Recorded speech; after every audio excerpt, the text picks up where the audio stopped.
大家好，我是齐哥。最近有一部韩剧火遍世界各地，就是刷爆 Netflix 的《鱿鱼游戏》，连我这种平常没有时间看新剧的人呢，都忍不住熬夜看完了。其实类似的题材呢，之前很多的影视作品都尝试做过，比如说日本的大逃杀和赌博默示录，以及美国的饥饿游戏。那么为什么一部题材并不是特别新颖的韩剧，可以在半个月之内就席卷全球，甚至近期还拿下了美国 Netflix 第1的位置呢？除了角色本身带给观众的代入感很深，剧情非常紧凑，人物性格丰满之外，它背景音乐的使用也不可谓不是一个重要的原因。其实这部剧的音乐制作团队和热门电影《寄生虫》是同一个作曲家哦，里面的部分歌曲也由帕明柱制作，洗脑无比的 BGM 音乐代入感非常强。我们频道呢今天就来点一下由于游戏音乐制作里面5个出彩的地方。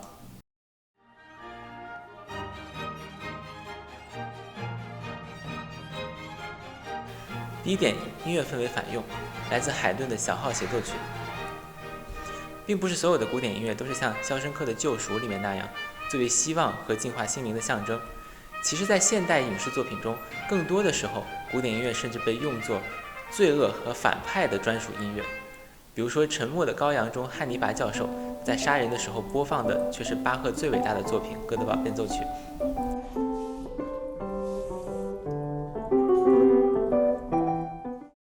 发条橙子中的恶棍埃里克斯最爱的音乐却是贝多芬的第9交响曲。Oh, bliss, bliss and heaven.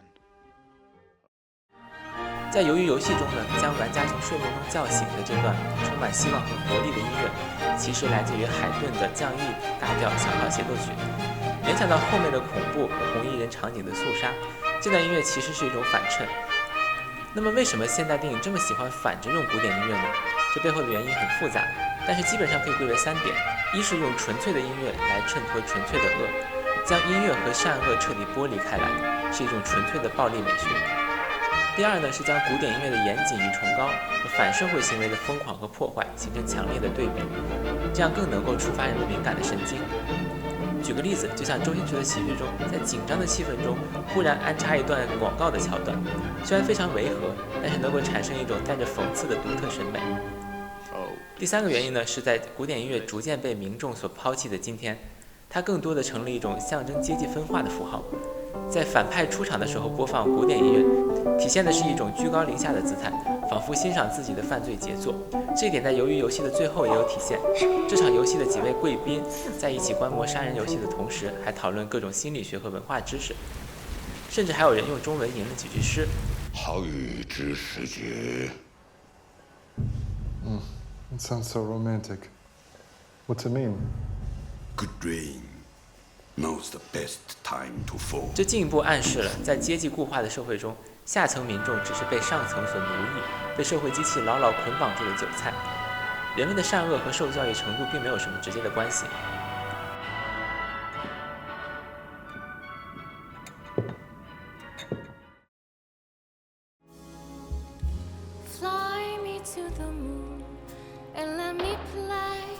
第2点，爵士乐用在毁灭场景中，来自于《Fly Me to the Moon》。体现爵士乐与毁灭的联系最经典的电影应该就是库布里克的《奇爱博士》了。库布里克是一个非常喜欢玩反讽的导演，在影片的结尾，核弹爆炸象征着人类快要毁灭的时候，背景响起的却是悠扬的爵士乐 We Will Meet Again。可能从这部电影开始，爵士乐和毁灭场景就被联系在一起了。由于游戏当中呢，把这一点用得非常巧妙。第1关的1、2、3木头人中，过半的玩家倒在枪口下，血浆飞溅的时候，游戏的管理者却在播放这首《Fly Me to the Moon》。这首歌带着浓浓的美国上个世纪60年代的味道，慵懒舒适，加上一点醉醺的感觉。温柔的歌声轻轻地流过惊恐无助的眼神，人们的绝望在子弹穿过的一瞬间定格。这个社会里最人性的音乐和最反人性的杀戮被导演结合在一起，一时间让人心里五味杂陈。第3点，音乐和人物动作语言对话，同样来自《Fly Me to the Moon》。可能呢，这是音乐在电影中最有魅力的时刻了。我的老师曾经跟我说，你以为电影只是视觉艺术吗？其实很多时候，电影里面是音乐先于画面的，甚至音乐要直接参与到画面当中和角色对话。大家一定在各种音乐剧中见到过类似的例子。音乐会配合角色的台词和动作做出及时的变化。只不过在电影中呢，往往音乐的比例没有那么大，所以类似的配合不太容易被发现。但是这个技巧一旦用得好的话，绝对是一个能够让电影感染力爆棚的黑魔法。是谁干的？其实一个大家都见过的例子就是周星驰的《功夫》，里面有非常多的音乐配合人物动作的例子，比如说斧头帮大哥点打火机的场景，音乐恰好变得急促，亦或是包租婆追赶阿星的场景。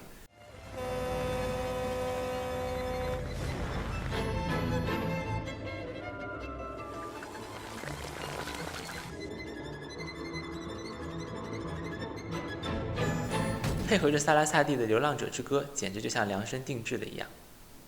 但是今天的视频中呢，我也想提一个更有魅力，也更不容易被发现的背景音乐处理方式，就是用休止符配合画面。在电影《阿甘正传》中，阿甘等着珍妮回家的那个场景，背景音乐先是用弦乐组缓缓托起，不断渐强上升，小提琴也在高音区表达着激动而又不安的心情。但是当两人见面的时候，音乐又在高潮处戛然而止，只剩下小提琴用孤零零的声音等着。Hello, Forrest. Hello, Jenny.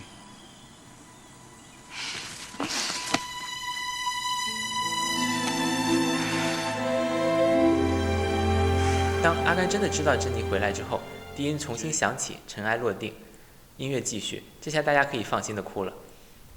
其实由于游戏中用了很类似的处理方式，还是那首爵士乐《Fly Me to the Moon》，也是让音乐在最高潮的地方戛然而止，配合着主角九死一生的关头，让观众和音乐一起屏住呼吸等待。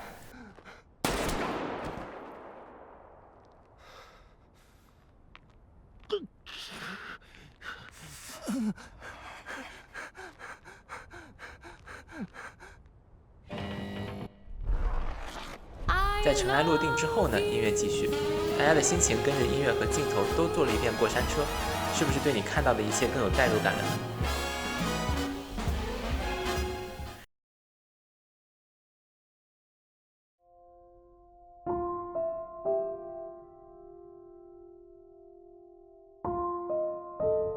第四点，空旷沉思性质的 BGM 来自于 I Remember My Name。影视配乐其实往往在很多场景会使用非常简单的几个音符，但就是这缓慢的几个音符能够带给人极深的空旷感，亦或叫做宇宙感。在表达沉思性质的主题的时候呢，这样的配乐往往有奇效，能够让影片瞬间变得深邃起来，把你在不知不觉中带离现在所在的时空，飞向影片当中的宇宙和沉思。最著名的例子当属《盗梦空间》中的主题曲《Time》，以及《星际穿越》中的主题曲。值得一提的是，这两个配乐都出自于作曲大师汉斯季默之手，因此呢，他也是我心目中最会使用宇宙感的电影配乐大师。在鱿鱼游戏中呢，这首 I Remember My Name 是001号老人的代表曲子。他因患上脑瘤，在游戏过程中出现了老年痴呆的迹象，在跟主角互相介绍的时候，他也想不起自己的名字，直到玩弹球游戏的时候，才默默地告诉主角自己的名字叫做吴一男。当001号老爷爷想起自己的名字的时候，这也正是人们不得不和自己的朋友告别的时候。背景音乐就是这首空旷的 I Remember My Name。当人们要和自己最珍惜的伙伴生离死别的时候，背景音乐给予的是一种带着宿命的伤感和无奈。其实这才更贴近悲伤和抑郁的真正含义吧。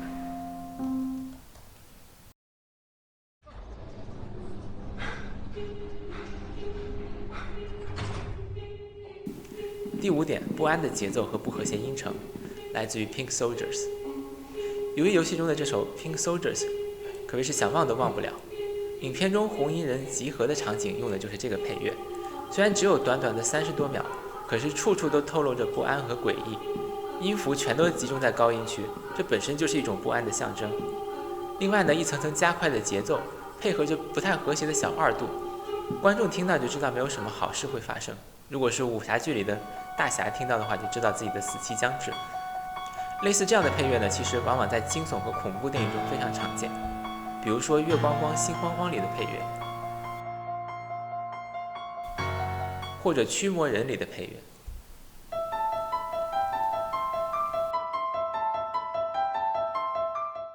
另外呢，齐哥严重怀疑这首 Pink Soldiers 里的音是故意跑调的，用来造成一种更不和谐的感觉。我并没有绝对音准，只是感觉听起来伴奏和旋律之间似乎并不是同一套频率。我并没有去确认这件事情，但是如果你有相同的感觉的话，请记得要留言告诉我。如果你是资深的鱿鱼中毒者呢，你不妨把这首 Pink Soldiers 作为手机铃声，说不定可以忽然吓到周围的人。以上我们介绍了鱿鱼游戏中5种典型的配乐使用方式。不得不说，这部剧火爆全网，也确实是有2把刷子的。希望屏幕前的大家看了这部剧呢，能够更加珍惜身边的朋友，珍惜眼前的美好生活。你有什么喜欢的电影配乐呢？也不妨留言来告诉我们。如果喜欢奇哥的视频，欢迎关注理科生讲音乐，我们下期再见。